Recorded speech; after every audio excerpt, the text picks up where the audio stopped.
Bueno, para continuar con la unidad 4, vamos a ver modelos de calidad de software y aseguramiento de la calidad. Si bien ya hemos empezado a hablar de elementos y de algunas tareas, bueno, vamos a terminar de cerrarlo. Supongamos que el líder de proyecto busca un sponsor, alguien que lo subvencione y que le dé apoyo para que se apruebe el documento de requerimientos de proyectos del negocio. Esto podría ser el MVP más un contrato, obviamente. Si ustedes fueran el sponsor, ¿cómo harían que ese documento estuviera completo y correcto? Una buena respuesta sería revisarlo, obviamente, y ver que los requerimientos sean los reales, los que se necesitan. ¿Para qué? Para validar que el entregable y lo que vaya a producirse como resultado del proyecto sea correcto. Entonces, si esto es muy largo, va a buscar quien lo ayude que conozca el contenido. Y, por ejemplo, si recibimos la siguiente respuesta, como la que dice acá, se reunió con los 8 principales usuarios, solicitó feedback de las modificaciones, tuvieron reuniones adicionales y cada jefe de área agregó requerimientos y luego solicitó la aprobación o el sign-off de los responsables. Y usted puede comprobar la firma en la última página. Esto le va a dar tranquilidad al sponsor porque hay quienes han hecho la revisión y han controlado si faltaban o no requerimientos. Entonces, acá hay que pensar en que este método si funciona o no, porque acá hay dos aspectos. Uno, el control de calidad, que es medir y verificar que el entregable esté correcto.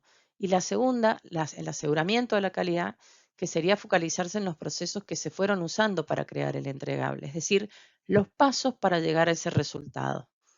Si nosotros lo miramos desde ese punto de vista, vamos a mirar que primero que nada la calidad interna, es decir, la verificación, que estemos haciendo el producto correcto, que se cumpla con los requerimientos de calidad interna. La calidad externa, que va a ser la validación, es como lo estamos haciendo, de requerimientos de calidad externa. Esta sería un poco los pasos. Y lo que indica a nivel de calidad de uso, de necesidades de calidad del usuario. Ahora, ¿cuán bien se está indicando esa calidad externa y de uso? ¿Cumplo bien con los requerimientos? ¿Los estoy haciendo correctamente? ¿Es lo que va a usar realmente el cliente? Esas son las preguntas que uno se hace y por eso muchas veces se recurre también al User Experience que colabora en, en esa alianza, en ese compromiso para comprobar que el cliente está conforme. ¿Qué beneficios tendría si empezamos a hablar de esta buena y mala palabra que es garantía de calidad? Es que el beneficio principal es asegurar que el proyecto, o sea, que el proyecto esté siendo ejecutado con los procesos que se establecieron inicialmente, que se usa la metodología de desarrollo apropiada, es decir, si hacemos un sprint cero donde vamos a hacer validación de los pasos, donde vamos a identificar los roles de las personas, los entregables, las herramientas, las actividades que se van a ir planificando.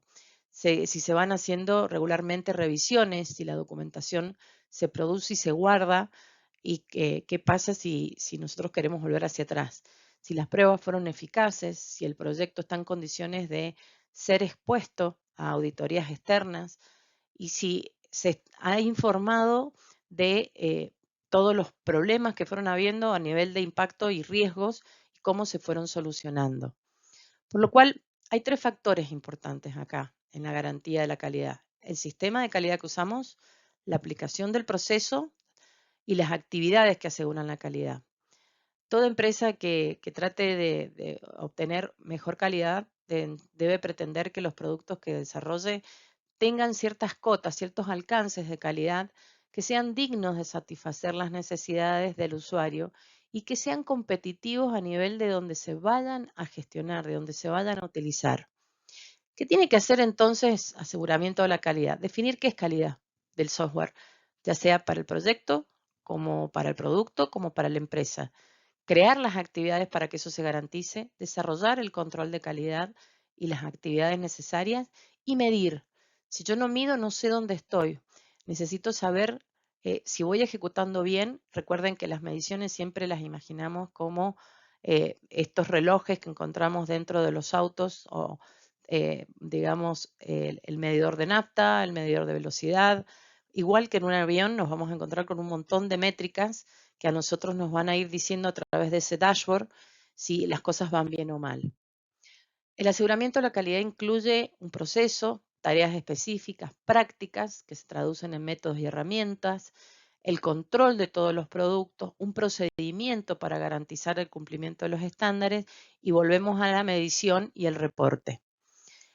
Dentro de estos elementos tenemos los estándares que se van a adoptar voluntariamente, se puede elegir una norma a seguir y también los estándares que se especifican según la arquitectura con la que estemos trabajando, que pasa a ser mandatorio o se imponen, un poco como recién estaba por decir.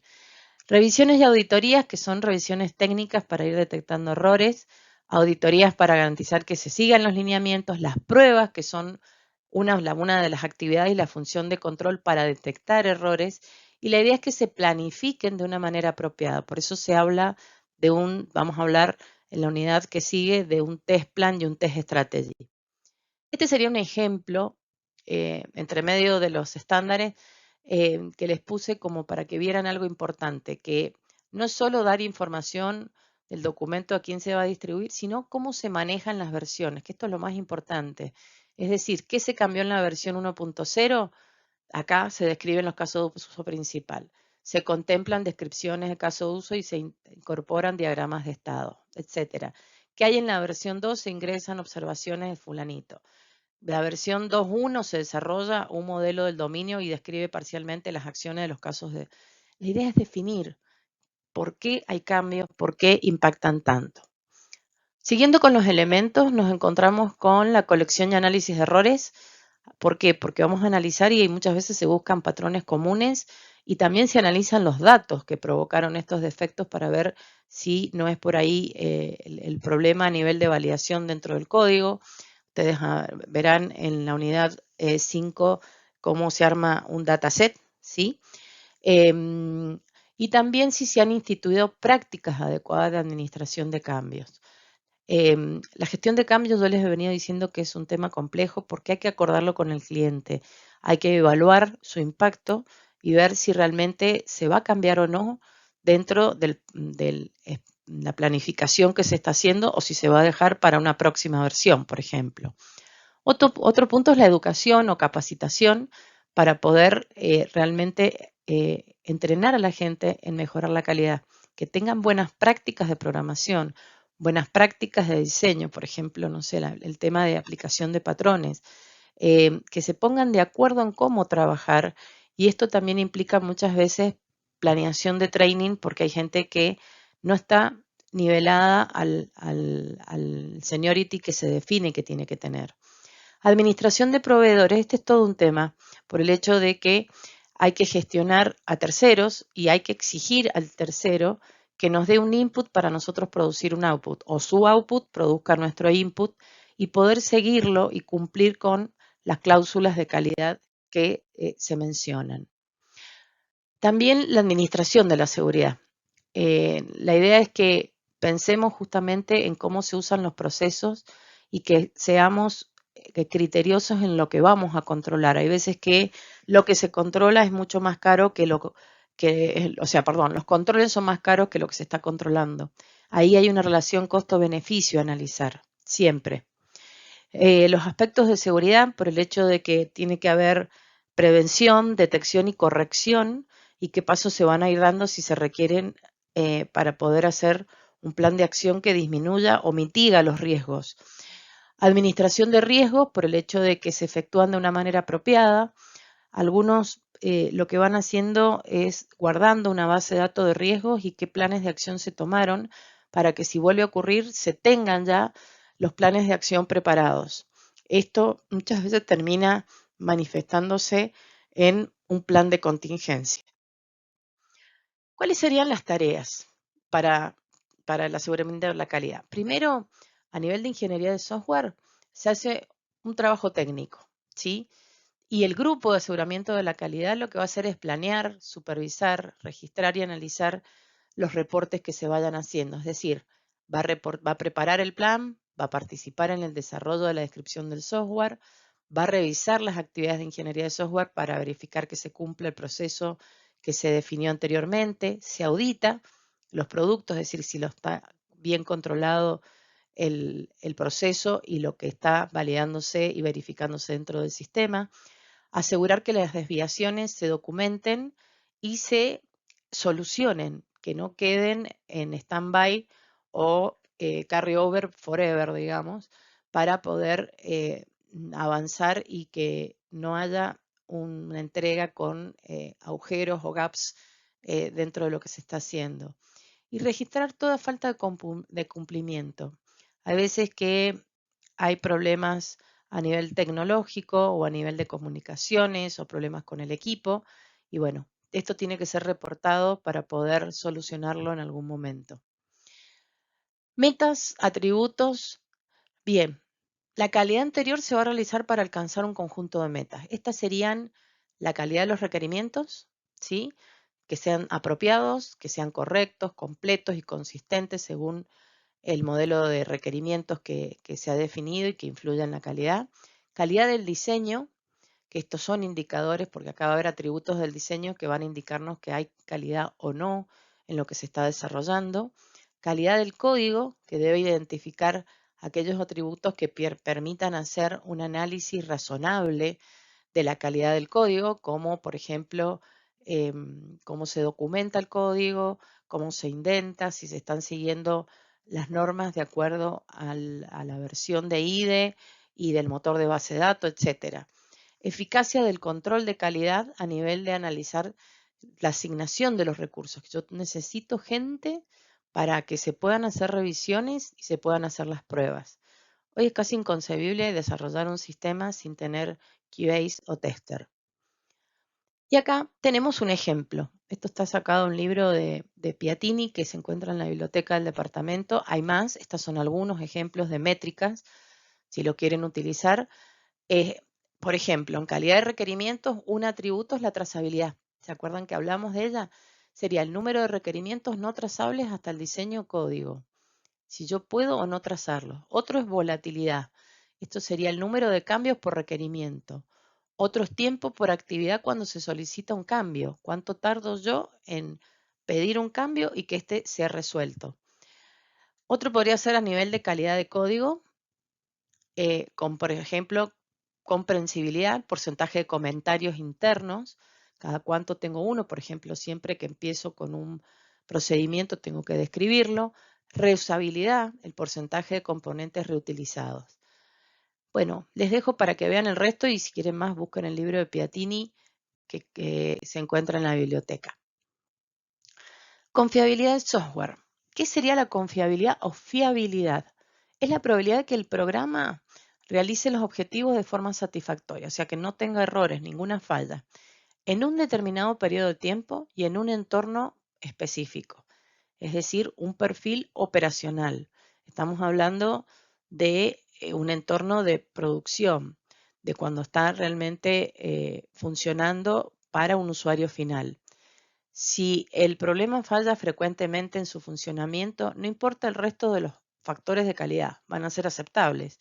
Pero si el programa está fallando frecuentemente, hay que hacer un stop, quizás volver a la versión anterior para encontrar dónde están las fallas y cómo está impactando a nivel de datos. Porque no solo hay que pensar en el conjunto de los programas que estamos corriendo, y en la estructura de base de datos, sino en los datos, que es lo que por ahí hay que volver hacia atrás. Puede ser medida o estimada mediante datos históricos de desarrollo. Esto quiere decir que se puede arrastrar a través del tiempo. Tengo una traza de hacia tiempo hacia atrás donde estoy cometiendo errores y voy a tener que volver hacia atrás los datos. Y muchas veces esto tiene un impacto legal porque yo estoy modificando la información de mi cliente. Por ejemplo, de una deuda, si yo no estoy haciendo bien el cálculo de sus intereses que le debemos o que nos debe, ¿sí? Dependiendo de la situación. Se define en términos estadísticos como la probabilidad de operación libre de fallos de un programa en un entorno. Y sí, es confiable cuando no tiene errores o cada X cantidad de veces que se ejecuta, cuántas veces falla. Puede ser estimada mediante datos históricos de desarrollo, eso ya lo mencioné. Y bueno, por ejemplo, medidas de confiabilidad sería el tiempo medio entre fallas, el tiempo medio para la falla y tiempo medio para la reparación, ¿sí? Medidas de falla en el tiempo, acá tendría una medición estadística de cuántas fallas va a tener un componente en 1.000.000 de horas de operación, o sea, un error cada 1.000 millones de horas de operación. Parece muy grande, pero si acá estamos hablando de de un emprendimiento en el cual lo que yo estoy haciendo es enviar, no sé, un satélite, ese error puede hacer que el satélite caiga. Entonces, por ahí hay que ir achicando esas medidas de falla. La disponibilidad, que es la probabilidad de que el programa opere según los requerimientos en un momento determinado del tiempo, que sería como dice arriba, el tiempo medio para la falla sobre el tiempo medio para la falla más el tiempo medio para la reparación. Entonces, eso es lo que va a tardar en estar disponible nuevamente para funcionar. Otro punto importante acá es el plan de aseguramiento. ¿Qué sería? Un mapa para poder instituir, esto estamos hablando de institucionalizar en la organización, el aseguramiento de la calidad, es como una plantilla de las actividades que vamos a hacer, definiendo los atributos más importantes. Y acá estamos hablando de que se debe determinar el rol de la planificación, los requerimientos del aseguramiento, preparar un plan, implementarlo y preparar el manual de calidad, que las empresas, por ejemplo, que certifican ISO, normalmente tienen que tenerlo y van a ir presentando las distintas versiones de su mejora. La IEEE ha publicado una norma para este plan de aseguramiento y recomienda en la estructura poner el propósito y el alcance, todos los productos de ingeniería de software que van a estar dentro del aseguramiento de la calidad, o sea, qué elementos van a ser constitutivos o van a ser parte de la evidencia que la calidad se va mejorando, como puede ser el plan de pruebas, el plan de gestión de configuración, el plan de backups, etcétera. Todas las normas y prácticas que se vayan a aplicar, las acciones y tareas que hay, incluidas revisiones y auditorías, herramientas y métodos que den el apoyo a todas estas acciones. Hay veces que tenemos que dar soporte para que las cosas funcionen mejor. Procedimientos para la administración de la configuración, que esto es un poco algo de lo que ustedes estuvieron viendo con versionamiento e integración. Métodos de unificar la salvaguarda, es decir, cómo voy a ir protegiendo yo los registros, cómo voy haciendo backup, por ejemplo, incrementales, cada cuánto se hacen, cómo se resguardan, si hay uno o dos backups para guardar, eh, qué hago yo si se cae el sistema, desde dónde puedo levantar la información y respaldarla o reconstruir esos datos que se perdieron. Roles y responsabilidades relacionados con la calidad del producto. Muchas veces, por ejemplo, los seniors dentro de un equipo a nivel de desarrollo son los que hacen revisiones de código. Los peer code o code review serían una buena práctica relacionada con la calidad del producto. También se puede hacer a nivel de testing, de hacer revisiones por pares para revisar que estén bien armados los test cases, que estén bien corridos, lo mismo cuando se corre un programa, y a nivel de análisis también hacer verificaciones de que estén bien documentados y que estén completos, por ejemplo, la cobertura de los requerimientos respecto del alcance del proyecto que se está ejecutando.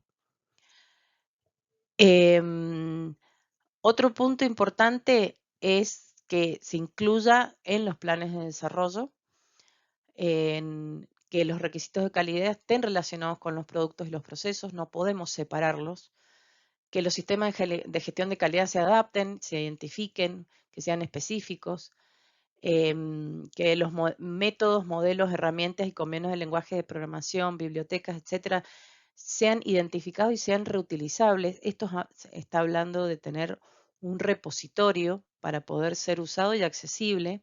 Algunos utilizan, por ejemplo, hay una herramienta de Atlassian que se llama Confluence, que es una de las más usadas en el mercado.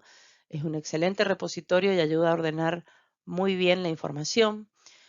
Y bueno, los criterios de inicio y fin para cada fase o etapa del proyecto, cuál es lo que da el lanzamiento y cuál hace el cierre. Y normalmente el cierre de una fase son entregables y muchas veces se convierte en una línea base. Los tipos de análisis que se van a hacer, generales, detallados y verificaciones y actividades de validación que yo voy a hacer, cómo hago yo, cómo aseguro que se está cumpliendo todo, por ejemplo, cómo se van cruzando el análisis con el diseño y a su vez con las pruebas, o sea, con el armado test cases, y esto se cruza con los criterios de aceptación y cómo se ha formalizado en el código.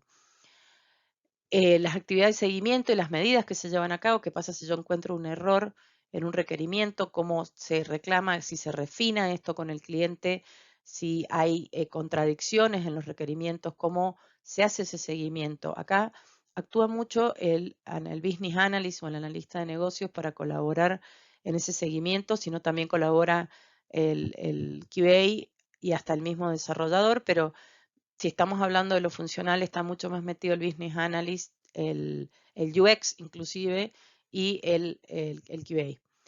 La formación necesaria para el uso de las herramientas, bueno, este es todo un tema, porque a veces que nos ponen a usar una herramienta sin haber tenido soporte. Lo ideal es que den entrenamientos o que hagan un KT de cómo se está usando, pero sobre todo manejar cómo es la transición de estados a nivel de las tareas que se están desarrollando y quiénes tienen los permisos para hacer autorizaciones o seguimiento en lo que se va a hacer. ¿Cómo se van a mantener los registros de todo lo que guardemos? Los logs, por ejemplo, de auditoría, los estándares que se guardan en la documentación, todos los ítems de configuración. ¿Cómo se maneja la gestión de cambio? ¿Cómo es a nivel de tiempos? ¿Hasta cuántos sprints yo puedo tener algún carryover de algo? También ir demostrando en el cliente en los reportes las tareas que van quedando pendientes porque les van cambiando las prioridades y si hay impacto en el MVP y si hay cambios a nivel de contratación.